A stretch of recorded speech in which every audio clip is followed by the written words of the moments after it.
We work really hard to evolve in life. We establish routines to take us from where we are to where we want to be.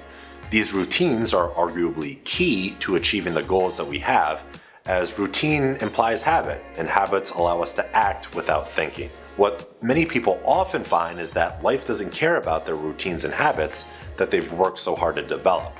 It seems that just when you get one area in your life moving the right direction, another area falls behind, or something completely unforeseen occurs.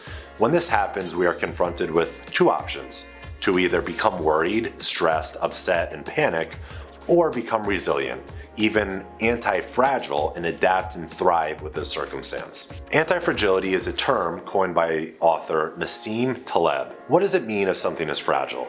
Fragile things break under stress. While this is the state of many items made of glass, is it a good metaphor for how we want to live our lives?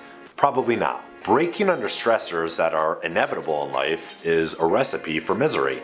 Life will always throw stressors at us. There is absolutely no way to avoid this. So what is the opposite of fragility? Something that doesn't break under stress? Not quite. That would be resilient. The opposite of fragility would be something that actually gets stronger in the presence of stress. This is called anti-fragility. Your body, in many ways, is anti-fragile, to a point. Exercise is a stress to the body that causes the body to undergo a cascade of adaptations to make itself stronger so that it could handle even more stress the next time you exercise. In fact, a lot of health strategies work this way. Heat exposure like sauna use, cold exposure, long-term fasting, antioxidants are all stressors to the body that promote a positive response. Now, in terms of mindset, how is this a useful trait to adopt? Well, can you imagine that if every time you got stressed, every time something didn't go your way, every time you heard bad news, that you actually became stronger instead of weaker? It starts with seeing challenges as opportunities to grow. How do we grow? Do we grow when life is easy, when we're sitting on a beach relaxing? Not usually. Usually we develop when we have to face life's stressors. When there's a problem at work that we have to work through and come up with a solution for. When we have to speak publicly and we're really nervous, but we do it anyway.